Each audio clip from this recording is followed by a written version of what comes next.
Okay, let's get started then. Thank you for tuning into this session. This is all about digital SAT. So thanks for your time, 8 p.m. We're going to be focused on digital SAT, talking about what SAT is, how the format is changing, a little bit about the prep, various resources, and just so you know, I'm going to be recording this session, and I'm going to be sharing this recording, the link at the end of the session, along with some other resources. Also, please feel free to add any of your questions into the chat. We'll try our best to answer the questions as we go along, if not towards the end of the session. So feel free to put any of the questions there in the chat. Okay, so it's time to introduce our panelists. So this is Amit Jain, creator of MentoMind. It's a digital learning platform, AI powered, designed for specifically for the digital SAT for students and tutors focused on digital SAT. I also have one of my son, a sophomore in high school. So I'm pretty much in the same boat as most of the attendees are, looking for their kids, for college education and trying to understand the overall process of getting to the right, the college of their desire. Our second panelist is Daniel Escher. Um, he's been an industry expert, I would say last 30 years, assisting families of all the students, college-bound students, trying to explain the process. And he's a master's in mathematics education. Hi, Dan. Thanks for joining. Hi. Thanks for having me, Amit. I'm really pleased to be here. And I just encourage folks that are on the call here to please ask questions, because we definitely want to try to be as helpful and informative as we can. Great. So Dan, I was thinking maybe we start with like a poll just to understand, who our audience is, what grade their kids are or themselves are. So maybe let's start with a poll.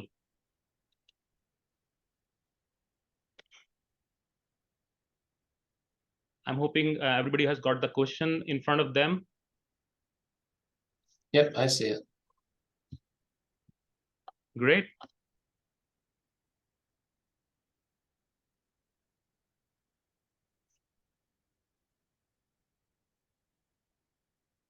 So we have majority of the parents with students with kids in the 10th grade. So pretty much right, the prime grade for thinking about the college prep. Great. Okay. Great. Yeah. So I think this gives us a very good idea of how we get started. I guess, Dan, we can start with understanding the SAT. A lot of parents, they are new into the SAT world. Obviously, we'll talk about what's changing with the SAT, but it'd be great we start with what SAT is all about and how important it is for the college admissions. Okay. Yeah. So okay, great. I can see the poll results here. Okay, so about half the people on the call have a student in 10th grade. And then we have a lot of people with 9th graders and 11th graders, so that's great. Okay. Yeah, so I mean, if you're familiar with the SAT from when you grew up, then you know that it's an important part of the college admissions process. There's also another test called the ACT, which if depending on what your background is, if you grew up on the East Coast or the West Coast in the United States, most students took the SAT and they didn't know anything about the ACT. The ACT was really big in the Midwest and in some parts of the South. But nowadays you can take either test. So I'll talk a little bit about that tonight, but mostly we'll be focusing on the SAT. So the SAT is a test that tests reading and writing skills and also math skills. If you're math, if you're looking at the math side of the test, you have to have a really strong background in algebra, geometry, and algebra 2. Primarily those subjects. There's a little bit of pre-calc in there, but it's mostly up through algebra 2 level. The other thing that we'll talk about a little bit more tonight is the sort of how it figures into the whole college application process. So you have the SAT, but you also obviously have your GPA and the different challenge level of the courses. So students have to be taking challenging courses as well. And then in terms of the transition, so obviously right now we're at the point where the SAT is changing. The digital version of the SAT has not been given yet in the United States. It will be given in the US for the first time in March. So basically what's happened so far in the US is students have been taking the paper SAT up until now, and the last time it was given in the paper format was last Saturday. So that was it. That was the end of the paper SAT. And then the first time it'll be given on the digital format will be on March 9th. Okay. However, the test has been given internationally already because they started a year earlier doing the whole thing internationally. And I know Amit has some knowledge about that. Is there anything you want to add about that, Amit? No, so yeah, so I think one of the slides we're going to talk about some learnings from our experience working with the international students and their feedback, and so we'll talk about that for sure. Great. Okay. And then we'll also be talking about Amit's program, MentoMind, and we'll be taking a look at how we can use that to help students, you know, practice and prepare for the digital SAT. So should I go forward to the next slide here? Sure. Okay. Okay, so the first question is, and again, feel free to ask questions. We definitely want to make sure that we answer your questions throughout this program. So the first thing is, the question is how important it is in the college admissions process. So the most important thing is going to be the grades. You know, when you're looking at the different colleges, students, you have to have a high GPA. That's going to be the number one thing. The second most important thing is going to be the challenge level of the courses that you've taken. So if you have a high GPA, but you're not taking the most challenging courses, it's not going to look as good to the colleges. So, you know, if you have a really high GPA and you're taking the less challenging courses, the question is going to be, well, why didn't you take more challenging courses? So those are the most important factors. And then third will be the SATs or ACT scores, depending on which test you take. So it is an important aspect. Now, after what happened with the pandemic, and you know, when COVID hit, a lot of kids couldn't take the SAT or the ACT because the tests were canceled. So the colleges switched to test optional admissions. So it's a little bit confusing right now for parents, because if you look at the college's websites, you'll see that it says that, you know, the tests are optional. However, it's true, you don't have to submit scores. You have to really consider the competitiveness of the colleges. If you're applying to more competitive colleges, they are going to expect to see test scores. And so, you know, if you're not including test scores, there's going to be a question mark there. So that's something to consider. And what we talk about with parents is, when you're applying to college, most students are sort of looking at 3 levels of colleges. So looking at their, what they call their, you know, their target schools. So those are the schools that are sort of in the, like the middle of the range in terms of competitiveness. You've got your safety schools. Those are the ones that you're pretty sure you're going to get into no matter what. And then you have your reach schools. Those are the ones that are the most competitive, and the ones that might be a little bit more of a stretch for you to get into. So typically, if it's a safety school or a target school that's right in the middle of your range, you're definitely going to want to include your scores. If you're applying to one of the really, really more competitive reach schools and you're not sure if your score is in their range, that might be a question of whether you would want to submit scores or not. But in most cases, you are going to want to submit the scores. And then I also have a list here of some of the colleges. So in our area, I'm located in the Philadelphia area, like Amit. And I know we also have some folks on the call that are in the sort of New Jersey and New York areas. So I just sort of put up some of the colleges here that are in the relatively local areas: Princeton, Penn, Carnegie Mellon, NYU, Rutgers, Penn State, and Temple. And if you look at these score ranges, the bottom number is the 25th percentile score. These are the numbers that the colleges put up on their websites and say that, this is the range of scores. The bottom number is the 25th percentile number, and the top number is the 75th percentile number. So typically when I'm talking to parents about, the scores that you need to get into a particular college, you want to make sure you're at least at the 25th percentile number. That means that you're sort of in the range. As long as you're in the range, it makes sense. If you're below that range, then that's a little bit problematic. You may have difficulty, getting into that school. Now, having said that, you could be well within their range or even at the very top of their range and still not get admitted, because some of these colleges have, admit rates of 5%. So you could have everything that they're looking for and still not get in, okay?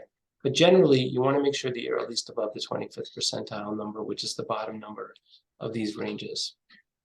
And one of the questions from the audience is that these ranges are these, it doesn't matter whether we are super scoring between different tests, that the range remain the same, right? It doesn't matter whether it's super score or just a score from one test. Well, these are all going to be super scored numbers. So make sure you keep that in mind. And what is a super score? I guess that's a good question to ask right now.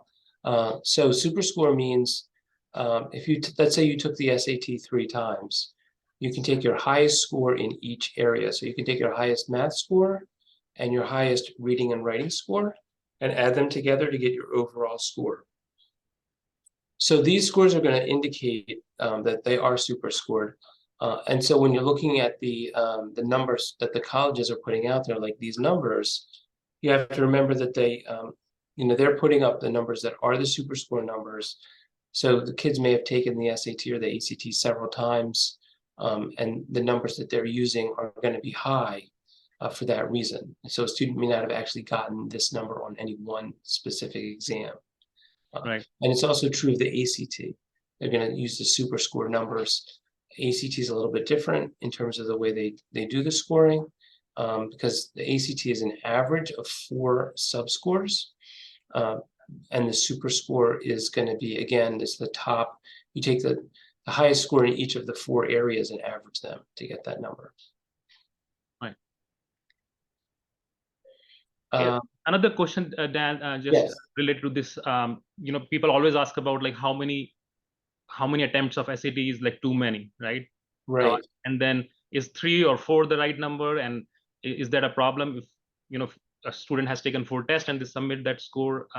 What's your feedback there? Yeah. So, well, in most cases, the you basically what I recommend is have the student take the SAT as many times as they're going to take it. So typically kids will take it maybe 3 times, let's say, sometimes 4 times.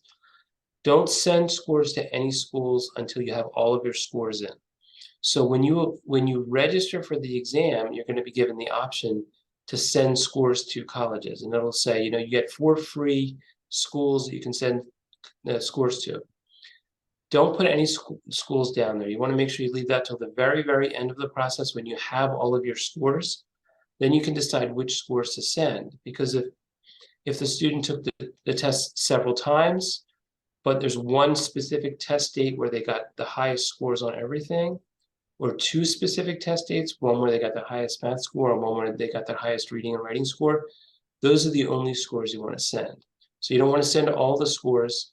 There are a very, very small number of schools that require you to submit all of the scores, but in most cases, that's not the case. So you want to wait until the end, and then you'll send all the scores at that time. So that way the colleges really don't know how many times you've taken it. They don't have that information. I see there's another question about magnet school, and they don't have AP classes available. So again, you want to take the most challenging courses that are offered at your school. We have some private schools here locally that do not offer AP classes. And that's perfectly fine as long as you're taking the challenging courses that are offered there. The other thing to remember is the colleges, unless you're applying to a college that's, let's say, on the other side of the country, they tend to know the schools. So they know what courses are offered at the schools, and they understand how those schools are, how rigorous they are, et cetera. So you don't have to worry about if AP courses are not offered, it's not going to hurt you. Right. So if the schools already take care of what AP courses should be offered, depending upon the colleges in the area, basically. Yeah, most of the time, the colleges, like I said, unless it's a college that's really, really far away and they're not that familiar with the local area. Right. But if it's in, our general area in the Mid-Atlantic, they know all the schools and they know what courses the schools offer, they understand. And they also know, they typically understand what the kids from that school are like and how well they'll succeed at their college. Then there's a question about race and gender. Does race and gender affect the percentage of acceptance? I'm not really the best person to answer that question, but obviously there's been a lot lately about affirmative action, and that was struck down by the Supreme Court. So the most important thing is when you're in the application process is to tell your story. So beyond the grades and the SATs, the other thing that's going to be a big factor is the essays that you write in your college applications. And it's really important that you tell them about yourself and your background. And especially if there's any adversity that you've overcome, that's going to be a really important component in your application. And then there's a question about the cost of the exam. I mean, the SAT has gone from paper to digital. I'm not sure if there's been a change in the price, but basically it's going to be the same no matter what. You don't have an option of choosing one or the other. You're just going to pay whatever the cost is. Right. Right. And then the next thing we were going to talk about is the scholarships. This is an important question. Do the SAT scores or the ACT scores have an impact on whether you're going to get a scholarship or not? Generally, if you are applying to a college that offers merit scholarships, so scholarships based on your performance, your academic performance, the answer is yes. They're definitely going to look closely at those scores if you're applying to a college that offers merit aid. Some schools don't offer merit money, that they have a policy, and the only scholarships that we'll be giving are need-based, so based on your income. But if they do offer merit scholarships, then yes, it's going to make a big difference, if you do well in these tests. And the other thing I should mention is the PSAT. So, students take the PSAT. In most cases, they'll take the PSAT both in 10th grade and 11th grade. The 10th grade PSAT is not considered for the National Merit Scholarship Program. The 10th grade PSAT is really just kind of an early indicator. So for those of you on the call who have students in 10th grade, most likely they just took the PSAT already this year, and you have a sense of where they're scoring based on that. It just gives you an idea of sort of where they are. But when they take it in 11th grade, it is used as the National Merit Scholarship Qualifying Test. So if you have a very high score in the PSAT as an 11th grader, you may qualify to be part of that program. And the National Merit Scholar Program is an honor. It has a couple of different levels. There's a commended level, and then there's the semi-finalist level. So if you get a really, really high score on the 11th grade PSAT, you will be a National Merit semi-finalist. Now, the National Merit Scholarship is actually not a lot of money given the cost of college these days. It's $2,500 a year, but it's a very high honor, and it can make a big difference in terms of scholarship offers. So you definitely want to keep that in mind. If you're scoring well on the PSAT in 11th grade, it can make a big difference in terms of both acceptance and also possible scholarship offers. Are there any other questions here that we should answer? We've answered all the questions so far. Yeah. Okay. All right. Amit, you want to talk about some of these next things here? Yeah, definitely. So, this is all about SAT that we discussed. So, this is SAT is going digital, as Dan mentioned earlier. It's going to be digital from March 2024, and it's going to be a shorter test, right? It's going to be from 3 hours to now 2 hours 14 minutes. It will have 2 sections. On the right schematic, you can see how it compares the paper one with the actual digital. So 2 hours 14 minutes, you have 2 sections. One section is the reading and writing, and then the other is math. And within those sections, you would have 2 different modules, right? So there are going to be 2 modules for reading and writing, and then there are going to be 2 modules for math. And this all will be done within a 2 hour and 14 minutes.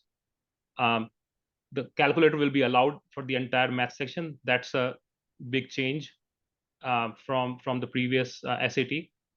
There will also be short passages for reading and writing. So with the old SAT, there were a large passage and there were multiple questions for that. But now with the new SAT, it's going to be short passage for each question in reading and writing. The other big change, which we're going to talk about in detail, is adaptive. So the digital SAT is going to be adaptive. It's going to be section adaptive. That means within a section, that means within reading and writing or within the math, the modules are going to be changed. So it's section adaptive, not question adaptive. And then we'll talk on the next slide in much more detail about that, because a lot of people have questions. In terms of scoring, the scoring scale is going to be similar to the paper test. And in fact, I think, Dan, you mentioned the College Board claims that student can score the same on digital as on the paper, right? So the scoring algorithm is going to be they're saying that according to their data, they've engineered the test so that students should score the same score on either the digital SAT or the paper SAT. Right. And I think a lot of parents ask about super scoring between the paper and digital. So it looks like that's going to be allowed, right? So if somebody has taken the December or November test this year and they take the digital in March, they will still be able to super score and submit to colleges. So my understanding is that they can super score across the test. So they could super score with 2 different tests, one paper and one digital. Absolutely. So talking about section adaptive, as you can see on the left side, it shows reading and writing module 1, 27 questions, 32 minutes. So that's everybody gets that module 1. Depending upon how you perform in that module, you get the next module is going to be either easy or hard. So if the student performs good, correctly answers most of the questions, they get the harder module, and then in that harder module, you're going to have better chance of scoring. So you can see here, module 1, mix of easy, medium, and hard questions, which is going to be same for everyone. And depending upon how you perform in that module 1, you get the easy one, where we have more easy and medium difficulty questions, or the hard one, where you have more medium and hard difficulty questions. So as a student, if you want to have a higher score, you may want to try the best scoring in module 1 so that you get the harder module. And this is again within this each section. So this is within reading and writing or within math, that this is how it's going to work.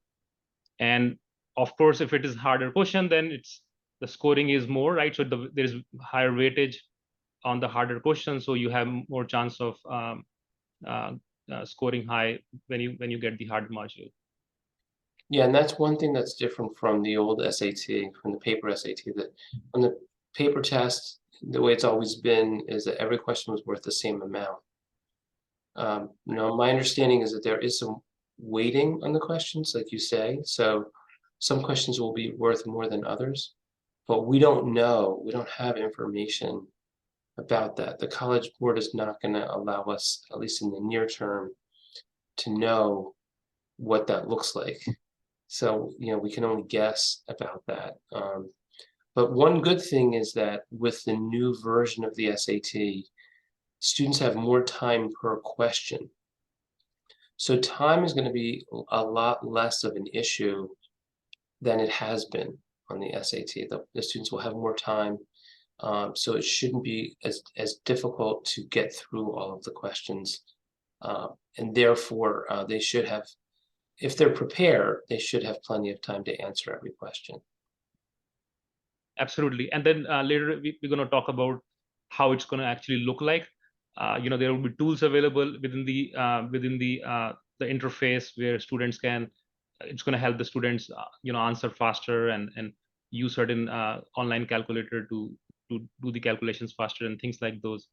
But that's a big change, and I think a lot of students getting feedback they like it, and I think they just need to practice more and more so that they get comfortable with this new digital SAT. Yep. Okay. Great. So yeah, so a few points here. The actual digital SAT, students can use either their personal devices or it's going to be school-owned laptops and iPads. Students can use their physical calculator, the graphic one that they use in the high school, the 4-function, or they're going to be built into the application itself. So, and this application is called Blue Book app, which is the official College Board provided app, which is going to be downloaded on the personal laptops or the school provided laptops, and that application will have all the all the tools and all the interface, different formulas and stuff like that will help the students take the test. So what I'm going to show you is like within Mento-Mind, we have developed this application where the students can really experience that real test scenario, right? So when they actually take the test, the actual SAT, they can get that feeling within Mento-Mind, and this is how it's going to look like. So then I'm going to share my screen and show how it looks like. Okay. I'll stop sharing on mine. Great. So this is how it's going to look like. So you start, as students start taking the test, you have the instructions, which talks about the 2 sections, again, reading and writing, which has the 2 module with 27 questions each. And then you have math, again, with 2 modules. Each of them have 22 questions, and also displays the time for attempting each module. So you start the test. So this is reading and writing, section 1, module 1. And again, depending upon how the student performs in this one, they're going to get the easy or the hard module. Well, this is a good opportunity to talk about the change with the verbal, the reading and writing, because now on the new test, the passages are very short. As you can see, they're generally paragraph length. So on the old test, you would have much longer passages. You would have a whole page of text to read through before and look at and answer a number of questions. Typically 5 to 7 questions on a reading passage. On this new version of the test, you only have a small paragraph length passage to answer a question about. The other 2 things to mention about that are you'll see sentence completions on this test, which were not on the paper test. So they'll ask you to fill in the appropriate word, and or in this case, like logically completing the text. There also are going to be some poetry questions on there. Great. So yeah, so you can see the timer running here. You have 30 minutes and 39 seconds remaining. You can hide it if that stresses you as a student. There is cross out options. If you rule out certain options when you're attempting, you can do that within the interface. You can jump to any question. So within the module, you can jump from anywhere between 1 to 27. You can go to the 27th one. You attempt that first. You mark that for review. you go back to the first one, right? So you have this whole navigation jumping from anywhere within this module. Yeah, and it's nice to be able to mark the questions that you want to come back to later. Exactly, yeah. And you can all see that right here. So obviously I have not attempted any question. I go to review. It shows you a summary of how you have done. In this case, I have not attempted, and I marked these two for review. I'm going ahead and submitting. And now the algorithm is going to decide that in this case, what module I should be given. So again, this is section 1, module 2. Similar interface, different set of questions. I can just go to the end, and now I'm done with the section 1. So it just again warning you checking my work, and I can go ahead and submit. And so now I'm done with reading and writing. There is a 10-minute break. I can just resume into the math section.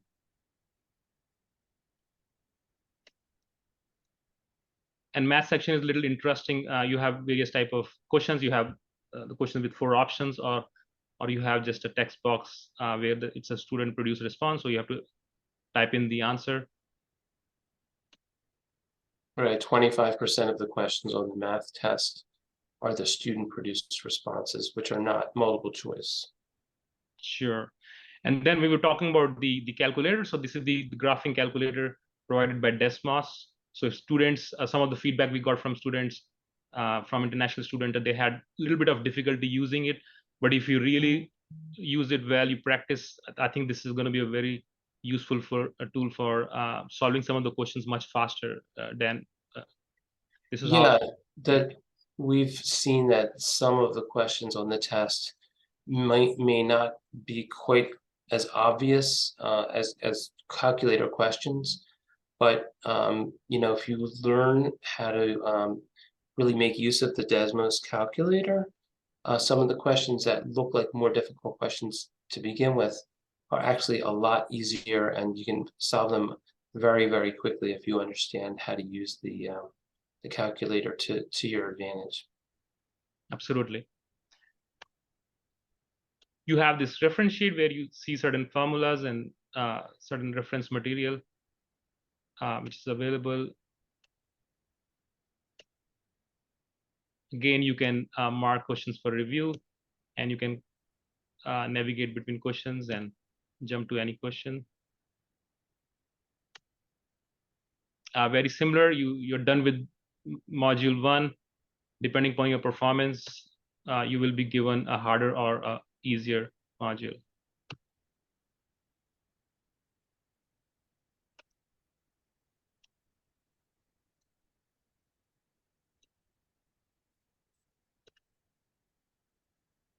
Okay.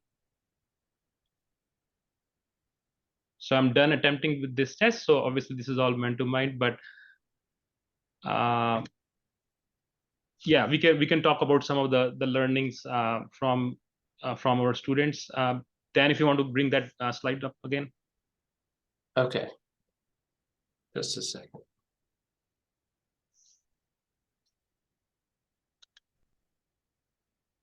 And we have some questions from our audience.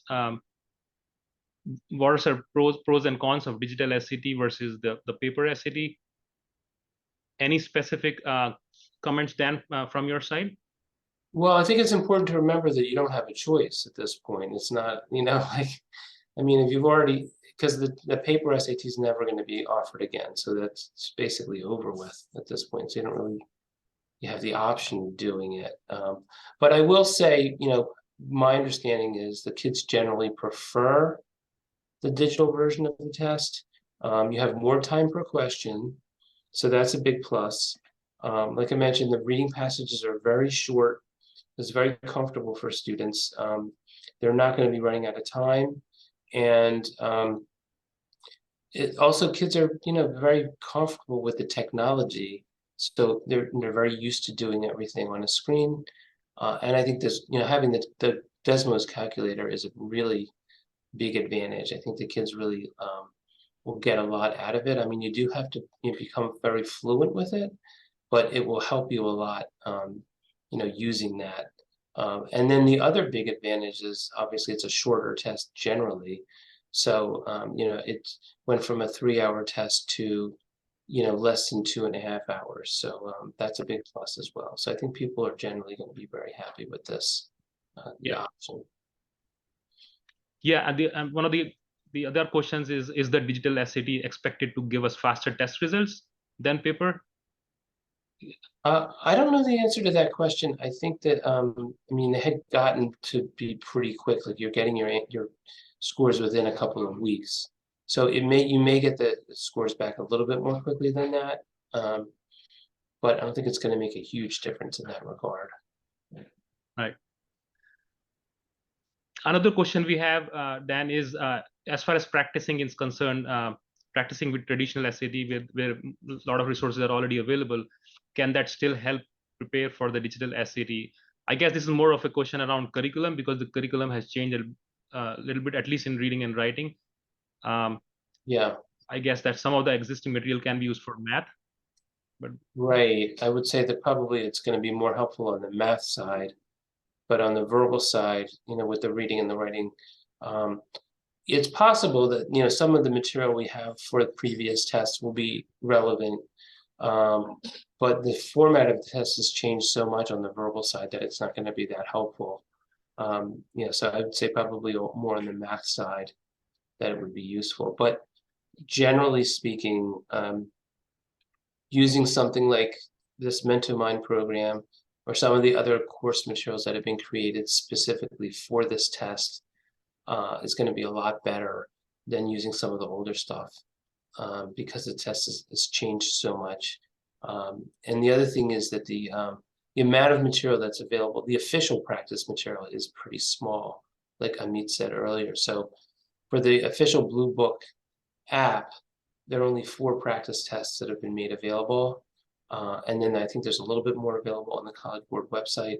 And there's Khan Academy. But still, it's a relatively small amount of material. And we don't have any, obviously, previously released tests. And that's something that's going to be different this time around as well with the SAT, because in the past, you could get copies of old SATs. Now that's not going to be possible because they're not going to be releasing that information. You won't be able to see, the test questions from old tests. Right. So I think it becomes really important to understand the curriculum, the change, and then also the content, right? So mastering the content is really important. And then also to answer the earlier question, doing it online, more and more practicing, I think that's going to be helpful so that kids get used to giving it online, because ultimately the test is going to be online. Yeah, and the other thing is that it's all brand new for us, so that even though it's been given internationally since March, it's still relatively new, so that the amount of material available is low. So that's going to be a bit of a problem initially until there's just kind of more experience with the test. That's the one advantage with the ACT is the test has been around forever. It's really doesn't change much. They make very small changes. So it's still an old-fashioned paper test, but there's a ton of material available for people to prepare from. So, I think the kids are going to like the SAT more because of the format changes, but the ACT is still an option for people. Sure. Question about, is it one passage can have multiple questions? No, there's only going to be one question per passage. So the number of verbal questions is going to be equal to the number of passages, and like the passages are just going to be very short. And then the next question is, can you jump from question to question on the real exam? Yes, you can do all of that. You can go back and forth to the different questions. You can mark them and go back to them. The only thing is you can't go back to a previous module, or you can only work on one module at a time. Yeah, so you can jump to different questions within a module, but once you have gotten through the second one, then you cannot really go back to the first module. Yeah. Then the next question is about the ACT. Does the ACT score help? I mean, my recommendation is, we always recommend that students take a practice SAT and a practice ACT before we do any tutoring with them. So typically we'll recommend that kids take it in their sophomore year. So either before the end of the sophomore year or at the very end of the sophomore year, at the beginning of the summer. I would recommend taking a practice SAT and a practice ACT just to see how your student performs. In most cases, the scores are similar, but we do see often enough that there is a difference in the scores. So maybe about 20 to 25% of the time, we'll find that the ACT is a better fit for one reason or another. The biggest difference is that the ACT only has one math section. So on the ACT, there are 4 sections: English, reading, math, and science. So instead of having 2 math sections, there's a science section on the ACT. The science section on the ACT does not require a lot of, doesn't really require a lot of knowledge of specific science content. You need to know some basic things about science, about like what an experiment is, how it works, hypothesis, conclusion, some basic things. But primarily what you need to be able to do on the science portion of the ACT is it's a reading comprehension test. And you also have to be able to interpret data that's provided in charts and graphs, that type of thing. But the science section is very coachable. If kids are good, if kids tend to be better on the verbal side, the ACT might be a better fit for them. So it's definitely worth giving it a try. The colleges don't have a preference. They'll take either the SAT or the ACT. So from their point of view, it's the same. Yep. And then yes, the ACT is going to still be a paper test. It's not changing. It's going to look the same as it did 5 years ago, 10 years ago. Their test is the same. And then there's another question. Does the SAT vary based on one's grade level? No. Everybody takes the exact same test. It doesn't matter what grade you're in or anything else. You're all going to see the same test. I think there are some questions about the resources, so we're going to talk about that in the later slides. But Dan, if you want to move on to the next slide. Yeah. Okay. Yeah, so this is just to summarize some of the feedback working with the students outside the US. Yes, it's loud and clear, more students need more practice questions. College Board has provided through their Blue Book app for practice tests, as Dan mentioned earlier, and other practice material. But the overall feedback is that they need more. They need to do more practice questions. Then they also need to give more adaptive tests. So that's pretty clear. The other thing is that we heard from the students is like when they actually get a harder module, whether it's reading and writing or in math, the questions are harder, right? Which than they thought that they would be. So so again, the learning from there is that they need to practice more harder questions so that in the real SAT they feel comfortable and they can easily attempt those questions and score higher. And then the other feedback we got was the graphic calculator, right? So it takes a little bit of time, understanding how to use that, how to use it efficiently. But if you're able to use it really good, then it actually helps solve some of the questions much faster. So I guess it's just a matter of using it more and more before you actually give the real SAT. Okay. So you go to the next slide. Okay, so yeah, so then the question is about, sort of the test prep timeline. So generally, as I mentioned earlier, well, if the student's taking the PSAT in 10th grade, which is pretty typical in our area at least, you get some idea of where they are. If their scores are on the low side, you may want to think about doing some work during 10th grade to work on some of their fundamental skills before test prep. Like we have kids who will work with them on their just basic, math, reading, and English skills during 10th grade if their scores are on the low side, and then we'll start the test prep later. But in most cases, what we're saying is, take the practice SAT and ACT either during 10th grade or at the very end of 10th grade. And then we'll help you make a decision about which test is a better fit. And then in terms of the actual preparation, I generally recommend either doing it over the summer before 11th grade and taking the test in the fall. So typically they'll take it in October. And the reason a lot of people choose to do that is because the kids are so busy with sports and jobs and activities and very demanding courses. So some people like to use the summer for that because the kids are not as crazy busy. But the other option is to wait and then actually start preparing in the fall and plan to take the SAT in the spring of your junior year. So if it's the SAT, most of the time the kids will take the SAT in March or possibly May. And if it's the ACT, they would take it for the first time either in February or April. And we typically work with kids for about 3 months to prepare them for one of these tests. So if you're taking the March SAT, like we have most of the kids that we're working with for the March SAT, they're starting right around now. It's a 3-month time period typically to help them prepare for that.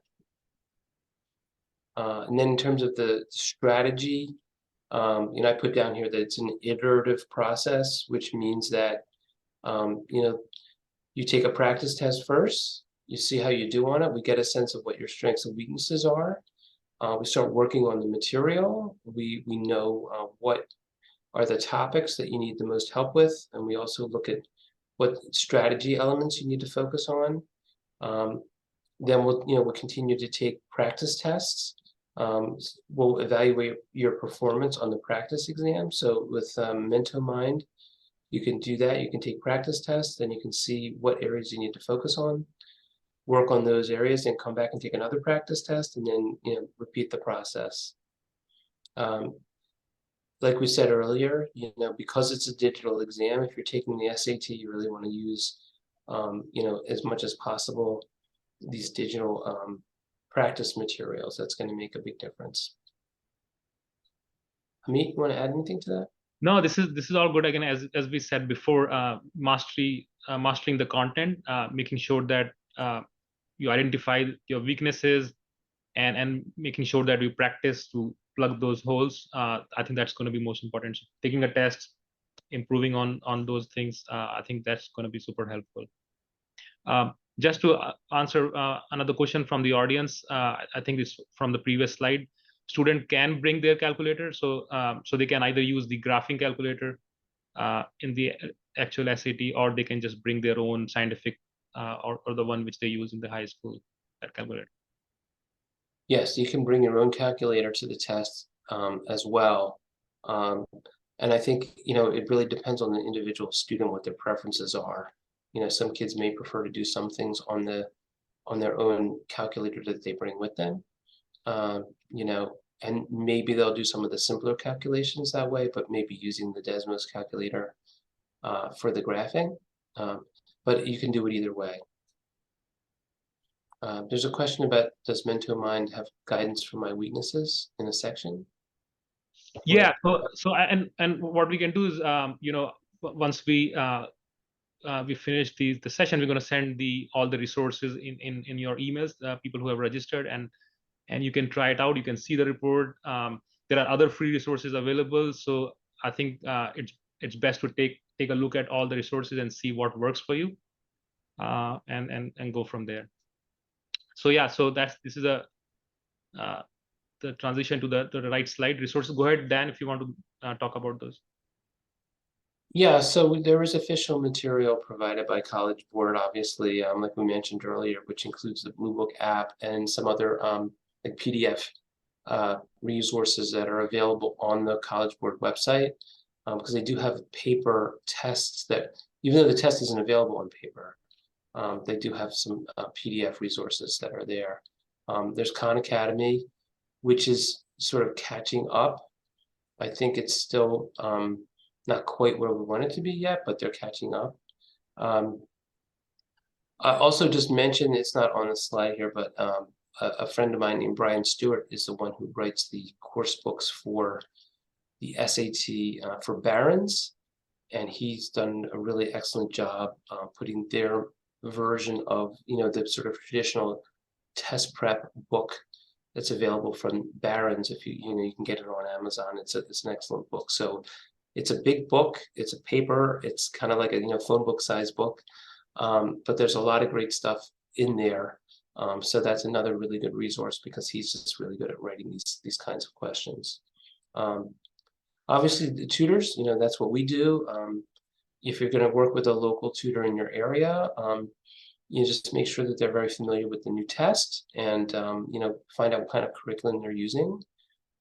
Make sure that they have a really good digital tool, like whether it's something like the MentoMind or, some of the other ones that are out there that are really designed for this purpose. Because the Blue Book is not enough. It's great what they put out there, but you definitely need more than that. And then my company, A+ Test Prep and Tutoring, you'll see at the end, we're providing our contact information. You're welcome to reach out to me directly. We'll share that with you. And, we have local tutors in the Philadelphia area that you can meet with in person, but we're also available to meet with kids remotely if that's something that you're interested in as well. Did you want to add anything about that? No, this is, yeah. So I think we're going to send the information in email. All the stuff which is out there, which we recommend. As we have mentioned here, the links to the official material provided by College Board. That's the Bible that pretty much makes it clear what the curriculum is and what are the various practice questions. And then MentoMind and a few others.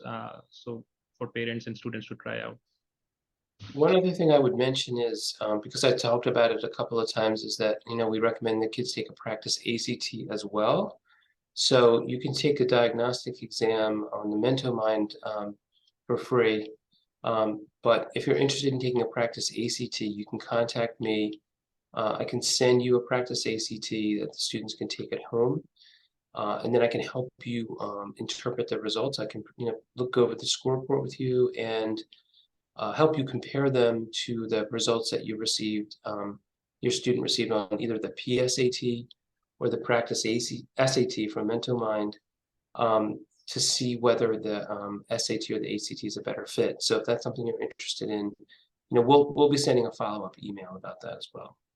Yeah. There's a couple of other before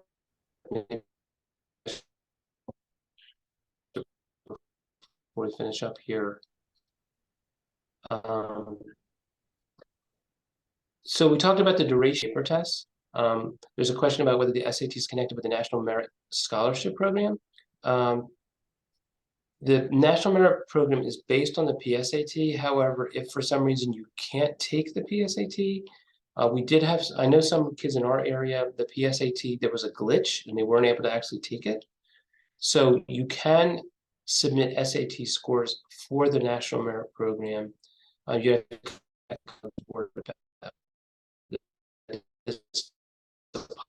possibility.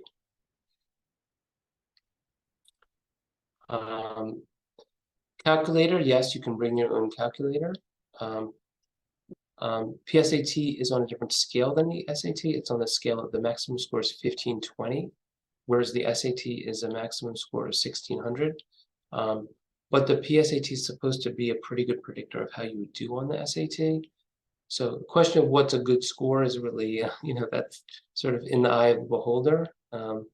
But I would say that, if you've got sort of 600s or above on the, both the math and the reading and writing sections, I would consider that to be a good score. How many practice tests are available on MentoMind? You want to answer that question? Yeah, so currently there are 5 tests available. A lot of resources are available for free for students to try out practicing, and there is a sample test, so a lot of good material available. And there are going to be more as we hear from other students and parents that they need to do more practice. So we will be adding more and more practice tests there. Okay, and then the last question is about the book that I mentioned, the Barron's book. Yes, we can definitely include that in the information we send out, to all the attendees. Absolutely. Okay. This is great. Yeah, I think a lot of good information, and Dan, we always talk about, okay, this is good. Parents understand this much better now, and so what's the next step, right? So we're going to follow up with, obviously sending all the resource, the links to all the resources, and then also, as we were mentioning earlier, we can have a diagnostic, maybe a live mock test, maybe in January, where all the students can take that for free and look at where they stand, where they are, and you use that to go to their teacher in the school and say, hey, this is my score, and these are my weaknesses, and I want to fix those, or to a tutor, so that's going to be really actionable, something which you will look forward to, maybe sometime in January we can do that. And similar, I guess, then you mentioned that we can do for ACT also. Yeah, so when we'll put the material together and send it out to everybody that was either on the call or who registered for this webinar. And I will include the information about the book as well in the slides. Then we'll share that with you as well. Okay. Great. I think we are right on time, 9 p.m. Thanks so much, everybody, for joining. And we're going to be sharing the link to the recording and then all the resources. And probably we'll have a follow-up sometime in near future for sure. I'm sure that there are a lot of questions that are coming up, and we'll be able to answer those in future for sure. Yep, if you have any other questions, just feel free to reach out to us. Thanks to everybody for attending tonight, and Amit, thank you for organizing the webinar. Thank you so much for coming and spending your time with us. Thank you. Okay, have a good night. Thanks. Bye-bye.